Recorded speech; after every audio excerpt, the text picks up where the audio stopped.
السلام علیکم، بسم اللہ الرحمن الرحیم۔ آج میری ویڈیو کا عنوان ہے حضرت ابراہیم کی مشکل ترین رات۔ نمرود کی آگ سے نکلنے کے بعد حضرت ابراہیم علیہ السلام نے ملک کے شام کا رخ کیا اور وہیں زندگی بسر کرنے لگے۔ اس شہر میں آ کر حضرت ابراہیم علیہ السلام کا واسطہ ایسے لوگوں سے پڑا جو بڑے ہی خوبصورت اور اعلیٰ شان و شوکت والے کپڑے پہن کر کسی جگہ روانہ ہو رہے تھے۔ حضرت ابراہیم علیہ السلام نے ان لوگوں سے پوچھا کہ تم سب لوگ کہاں جا رہے ہو؟ انہوں نے جواب دیتے ہوئے کہا کہ ہم ایک بادشاہ کے محل میں جا رہے ہیں۔ ان کی ایک بہت ہی خوبصورت لڑکی ہے، وہ ایسی ہی خوبصورت ہے جیسی حسین عورت اس دنیا میں کوئی موجود نہیں ہے، لیکن اس کے لیے جو بھی رشتہ آتا ہے وہ اس کا انکار کر دیتی ہے۔ اس کا کہنا ہے کہ میں اپنی پسند کے لڑکے سے شادی کروں گی۔ 7 دن سے مسلسل یہ سلسلہ جاری ہے کہ سب لوگ وہاں جاتے ہیں، وہ شہزادی کسی کو پسند نہیں کرتی، سب کو محل کے میدان سے جانے کے لیے کہہ دیتی ہے۔ یہ بات سن کر حضرت ابراہیم علیہ السلام بھی ان لوگوں کے ساتھ اس بادشاہ کے محل میں یہ عجیب منظر دیکھنے چلے گئے۔ جب سب لوگ اس محل کے میدان میں آ کر بیٹھ گئے تو وہ شہزادی اپنے نوکرانیوں کے ساتھ بہت اچھے لباس اور چہرے کو ڈھانپ کر ایک بڑے سے برتن میں سونے چاندی کے جواہرات لے کر معمول کے مطابق سب لڑکوں کو دیکھنے لگ گئی۔ شہزادی نے دور سے دیکھا کہ آج ان لڑکوں میں ایک ایسا لڑکا ہے کہ جس کی پیشانی نور سے چمک رہی تھی۔ شہزادی نے لڑکے میں عجیب کشش محسوس کی تو وہ حضرت ابراہیم علیہ السلام کے پاس آئی اور سونے چاندی سے بھرا ہوا برتن حضرت ابراہیم کی گود میں ڈال دیا اور واپس جا کر اپنے والد کے ساتھ تخت پر بیٹھ گئی۔ حضرت ابراہیم علیہ السلام کو بادشاہ کے سامنے لایا گیا تو بادشاہ نے اپنی لڑکی سے کہا ہے، میری پیاری بیٹی، تیری پسند بہت ہی اچھی ہے، تو نے نیک اور پرہیزگار لڑکے کو پسند کیا ہے۔ یہ لڑکا مجھے مالی لحاظ سے تو غریب لگتا ہے، اس لیے بادشاہ نے لڑکے سے کہا، اے میری بیٹی، یہ غریب اور پردیسی لڑکا ہے، اس سے شادی نہ کرو۔ وہاں جو لوگ بیٹھے ہوئے تھے انہوں نے بادشاہ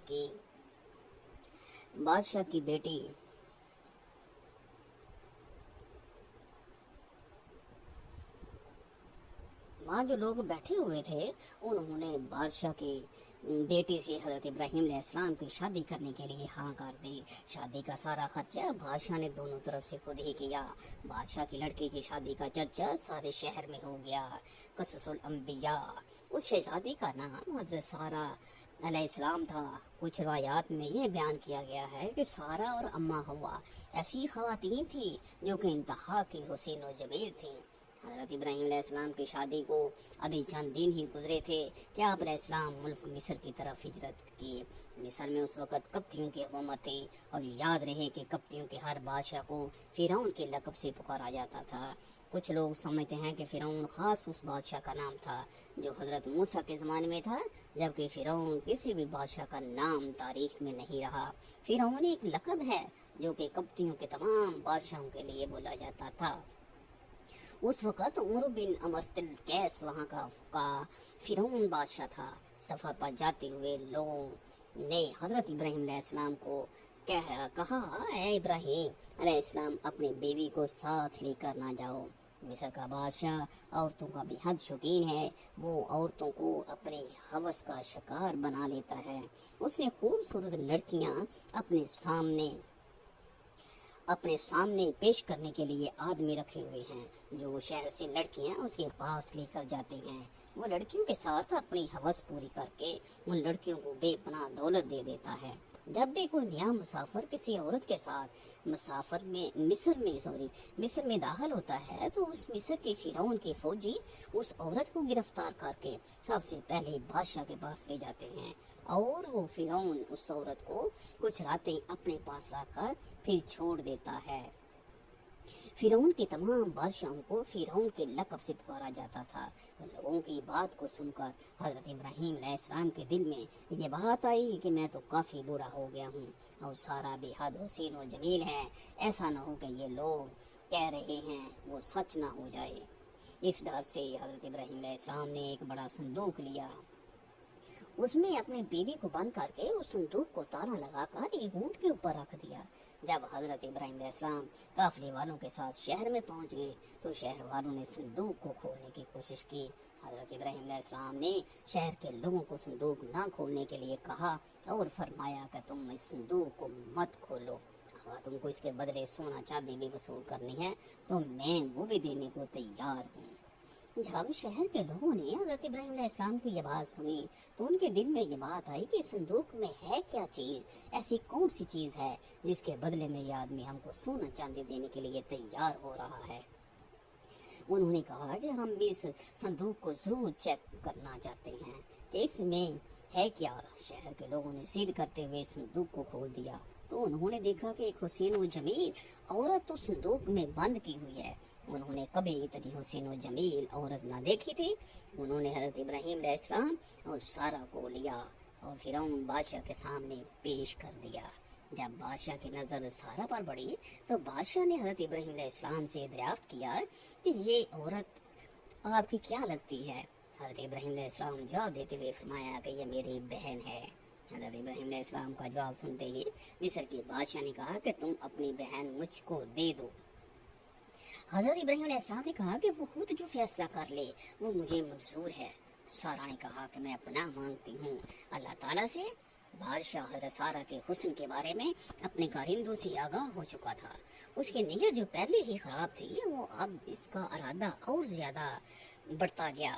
اب اس نے حکم دیا کہ اس لڑکی کو نہلا دھلا کر لباس فاخرہ پہنا کر میری خلوت کا لے آؤ۔ ملعون کے حکم کی تعمیل کی گئی۔ جب حضرت سارہ کو تیار کر کے فرعون کے محل میں پہنچا دیا تو آپ وہاں پر اللہ کے حضور عبادت میں مصروف ہو گئی۔ صحیح بخاری کی حدیث نمبر 2217 میں یہ واقعہ تفصیل سے درج ہے۔ چنانچہ فرعون خلوت گاہ پہنچا اور حضرت بی بی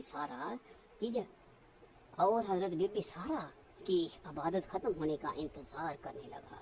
حدیث پاک کے الفاظ ہیں، حضرت بی بی سارہ سلام اللہ علیہ نے اللہ پاک سے یوں دعا کی، اے اللہ اگر میں تجھ پر اور تیرے رسول ابراہیم علیہ السلام پر ایمان رکھتی ہوں اور اگر میں نے اپنے شوہر کے سوا اپنی شرمگاہ کی حفاظت کی ہے تو تم مجھ پر ایک کافر کو مسلط نہ کر۔ روایات میں اس طرح بیان کیا گیا ہے کہ اللہ تعالیٰ نے اسی وقت حضرت جبرائیل علیہ السلام کو بھیجا اور فرمایا کہ حضرت ابراہیم علیہ السلام کی آنکھوں سے پردہ ہٹا دو تاکہ وہ اپنی عورت کو دیکھ سکے۔ بادشاہ مصر اور سارہ جو بات چیت کریں وہ حضرت ابراہیم علیہ السلام خود دیکھیں اور سن سکیں۔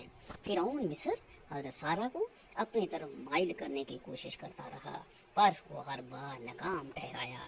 پھر اس نے سارہ بی بی کے ساتھ زبردستی کرنا چاہی تو اللہ تعالیٰ کی طرف سے زمین پھٹ گئی۔ بادشاہ مصر اپنے زانوں تک زمین کے اندر گھس گیا۔ جب اس کا کوئی چارہ نہ چلا تو اس نے سارہ بی بی کو کہا کہ یہ عورت جادوگر ہے۔ حضرت سارہ نے جواب دیتے ہوئے کہا، اے بدقسمت بادشاہ، میں جادوگر نہیں ہوں، میرا خاوند حضرت ابراہیم علیہ السلام اللہ تعالیٰ کا بہت اچھا دوست ہے۔ اللہ تعالیٰ غفور الرحیم ہے، سب کچھ دیکھنے والا ہے، وہ ظاہر پوشیدہ کو اچھی طریقے سے جان جاتا ہے۔ میرا خاوند اللہ تعالیٰ سے یہ دعا کر رہا ہے کہ تیری بری نیت میری طرف سے ٹل جائے۔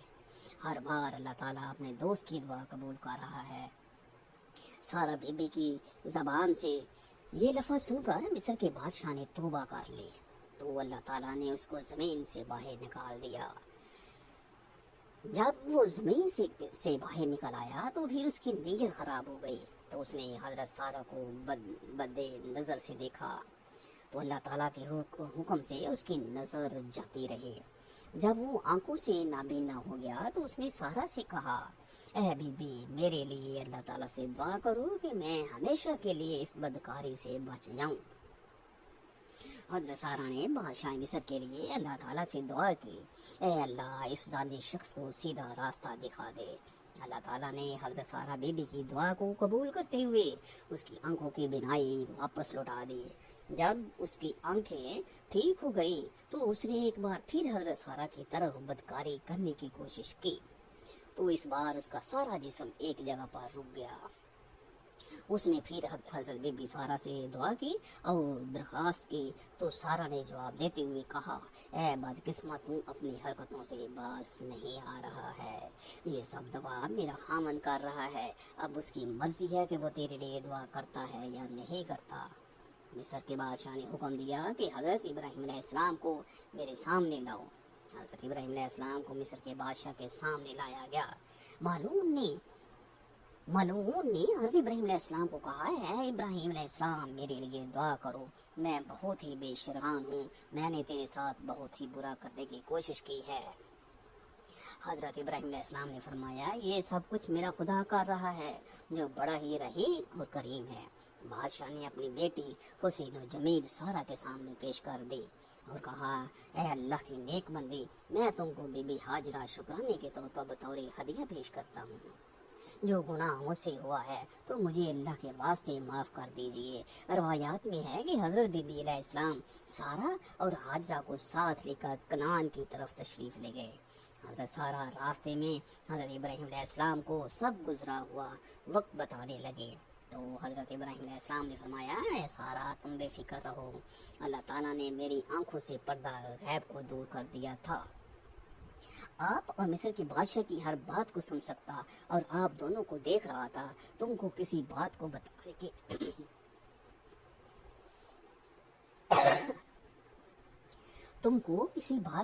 بتانے کی ضرورت نہیں ہے۔ روایات میں آیا ہے کہ اس کے بعد حضرت سارا نے حضرت ہاجرہ کی شادی حضرت ابراہیم علیہ السلام کے ساتھ کر دی۔